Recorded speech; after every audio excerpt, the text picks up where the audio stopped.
Rain slicked the narrow road as Officer Ryan eased his cruiser around a bend. Beside him, Rex sat proud and steady, nose twitching at the scent slipping through the cracked window. The German Shepherd had worked with Ryan for almost 3 years, a partner whose instincts rarely failed. Tonight, though, something different pulled the dog's gaze. Beyond the windshield, an old mansion loomed against the bruised sky. Its gables jutted like broken teeth. Ivy crawled over cracked stone. No one had lived there in decades. Locals called it Evermere, and if stories were to be believed, anyone who stepped inside after sunset didn't come out unchanged. Rex's ears pricked. A low growl vibrated through his chest. Ryan glanced at him. "What is it, buddy?" The shepherd leaned closer to the window, eyes fixed on the iron gates. Even when Ryan drove past, Rex's head swiveled to watch until the house disappeared behind the trees. Over the next few nights, the pattern repeated. Whether on routine patrol or simply cutting through Cedar Hollow's back roads, Rex became a statue whenever the mansion appeared. Once he barked, sharp and urgent, before pressing his nose to the glass, whining. Ryan began to feel the weight of the place himself. He'd grown up hearing whispers that Evermere had once been a private clinic for troubled children shut down after a fire. Some said the owners vanished without trace. Others claimed experiments had taken place in the basement and the blaze had been set to hide evidence. He shook the rumors from his mind, but Rex didn't let them go. On the 4th evening, the dog refused to move, bracing his paws against the cruiser floor as Ryan tried to drive on. All right, Ryan muttered, easing onto the shoulder. He followed Rex's stare to the house. Even in moonlight, the boarded windows looked like blind eyes. The wind sighed through skeletal trees, rattling branches like fingers against glass. "Whatever's in there," Ryan said quietly. "You're not going in alone." Wind pressed against the cruiser as Ryan parked on the gravel shoulder. Rex sprang from the back seat, landing light despite his size. The dog stood stiff, hackles rising, nose lifted to the damp air that spilled from the property. The mansion crouched behind the gates, its windows shuttered with warped planks. A faint metallic tang drifted on the breeze, rust or something older. Ryan rubbed the back of his neck. He didn't believe in ghosts, but Rex wasn't given to theatrics. If the dog sensed something, it was real.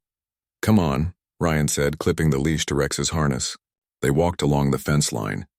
Moss climbed the iron bars and weeds clawed through cracks in the stone pillars. Rex paused near a section where the railing sagged. He sniffed, tail flicking, then let out a soft, uneasy whine. Ryan crouched. "Find something?" Rex nosed at the ground. Even in fading light, Ryan saw marks etched into the soil. Faint, as if a heavy object had been dragged from the woods toward the mansion gates.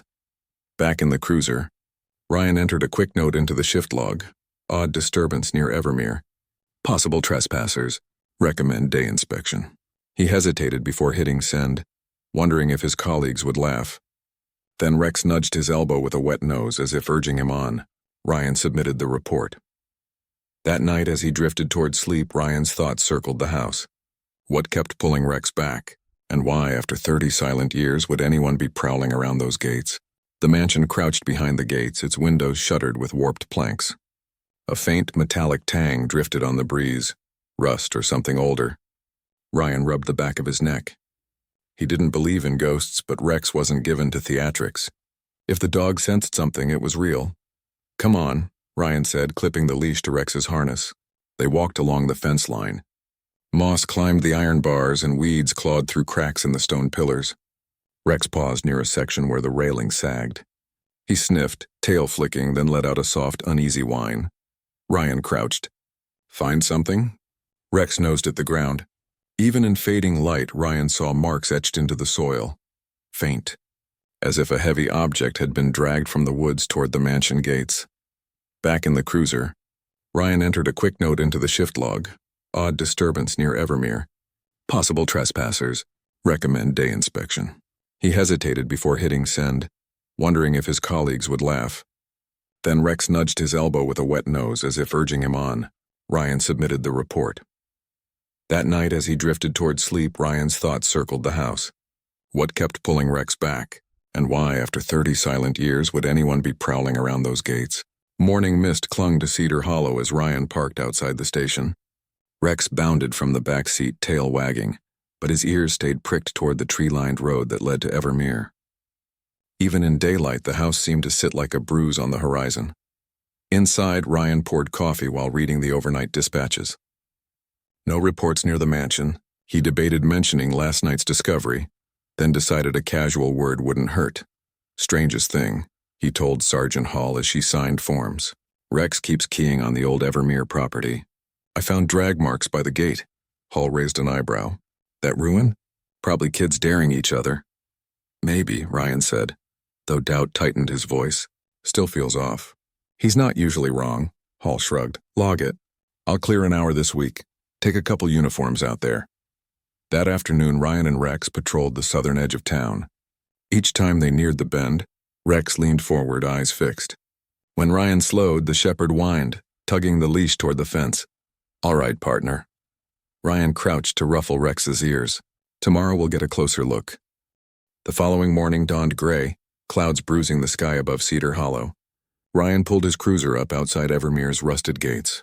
2 other patrol cars idled nearby, their engines ticking in the chill.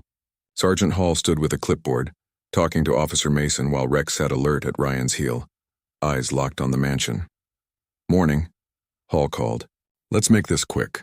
Place isn't safe, roof could cave any minute. Ryan clipped a lead to Rex's harness. He's been itching for this all week. Hall glanced at the dog. Well, let's see if his nose finds anything. The gates shrieked when they swung open. Beyond them, weeds knifed through cracked flagstones and ivy scaled the brick like a slow-moving tide. A set of double doors sagged beneath a warped portico. Someone had once nailed boards across the entrance, but age had pulled them loose. Inside, the air smelled of mildew and dust. Sunlight lanced through fractured panes, drawing pale lines across the floor. Furniture lay overturned, draped in yellowed sheets. A faded portrait hung crooked above a stone fireplace, its subject staring with eyes rubbed almost blank by time.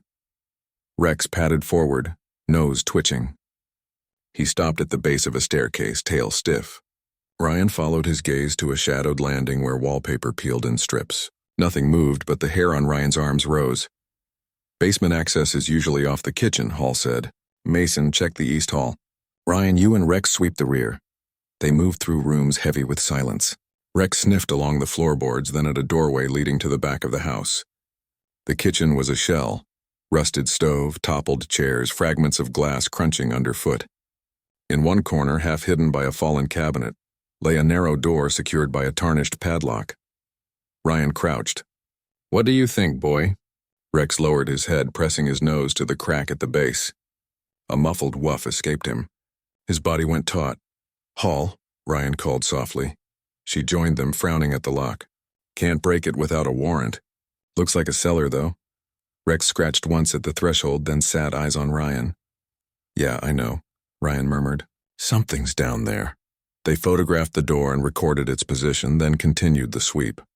Upstairs, faded bedrooms opened to a hallway lined with cracked mirrors. Mason tested each floorboard before stepping. Some had rotted through to the level below. By noon, they regrouped in the yard. Dust clung to their boots, and the clouds overhead had deepened to pewter. Nothing conclusive, Hall said, scanning her notes. A lot of decay, but no sign of trespass since. Who knows when? We'll log it as clear for now. Ryan wanted to object, but Hall's tone brooked no argument. She clapped him on the shoulder. Good call checking it out, though. Sometimes an empty house is just an empty house. Rex didn't look convinced. As Ryan opened the cruiser door, the dog planted himself, staring back at the sagging porch. Even when the engine rumbled, Rex refused to climb inside until Ryan coaxed him with a quiet command. Driving away, Ryan glanced in the rearview mirror. The mansion shrank among the trees, windows dark and watching. Beside him, Rex sat rigid, head turned toward Evermere until the road curved and the house was gone. Rain swept across Cedar Hollow that night, drumming on rooftops and washing the streets clean of afternoon dust. Ryan sat at his kitchen table with a mug of coffee cooling between his hands. Across the room, Rex lay on his mat, eyes open, ears twitching every time thunder rolled. Since they'd left Evermere, the dog hadn't been himself. He paced the apartment, sniffing at doors and windows, pausing often to stare toward the road that led to the mansion. Ryan had tried everything, an extra walk, a round of tug-of-war, But Rex remained restless, tail never quite at ease. "You're still thinking about that cellar," Ryan said aloud. Rex lifted his head, gaze steady. Ryan sighed. "Hall's not going to sign off on another search. She thinks it's a dead end." He rubbed the bridge of his nose. "But you're usually right." The storm thickened outside, lightning flashing white through the blinds.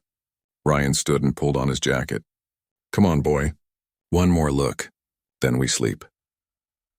Minutes later, they drove through curtains of rain, wipers beating a frantic rhythm. The road to Evermere gleamed slick and black. When Ryan stopped at the shoulder, Rex sprang out before the cruiser had fully settled, landing with purpose on the wet gravel. A hole gaped near the base of the fence, small enough to escape a casual glance, just wide enough for Rex to slip through. The shepherd didn't wait for permission.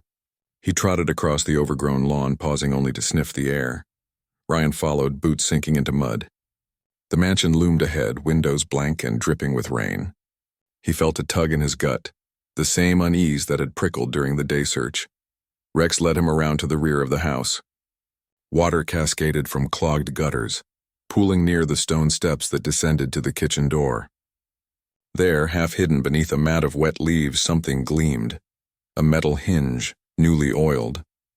Ryan crouched, brushing debris aside. It wasn't part of the cellar padlock. Instead, it belonged to a narrow hatch set flush with the foundation wall, disguised by ivy. The surface bore faint scratches as if someone had pried it open recently. Lightning split the sky, throwing Rex's silhouette against the mansion. The dog stood tense, eyes fixed on the hatch, every line of his body screaming alert. Ryan felt his heartbeat quicken. Whatever secrets Evermere held, they weren't buried as deep as everyone thought. Ryan brushed the ivy away from the hatch and ran a hand along its edge. The metal felt cool and slick beneath the rain, far too clean for something that should have rusted decades ago. He looked down at Rex. Whoever's been here didn't want anyone finding this. The shepherd waited, muscles tight with anticipation. Ryan took a breath and pulled. The hatch lifted with a reluctant groan, revealing a steep wooden ladder descending into darkness. Damp air rose from below, smelling of stone, mold, and something sharper, like antiseptic. Thunder cracked overhead. Ryan shone his flashlight into the opening. The beam caught brick walls slick with moisture and the suggestion of a tunnel running under the mansion. "Stay close," he murmured. Rex bounded forward without hesitation, landing lightly on the ladder's lowest rung, before dropping into the shadows. Ryan followed, boots sliding a little on the damp steps. They emerged into a narrow corridor lined with old mortar. Water dripped steadily from the ceiling, pattering onto the packed earth floor. The space was cold, quiet except for the echo of their footsteps. A few yards in, the passage widened into a chamber. Dusty shelves hugged the walls, cluttered with jars, glass slides, and rusted instruments. In the corner sat a dented metal desk, its surface scattered with yellowing papers. A single light bulb hung from a cord above, its glass dim with grime. Ryan approached carefully.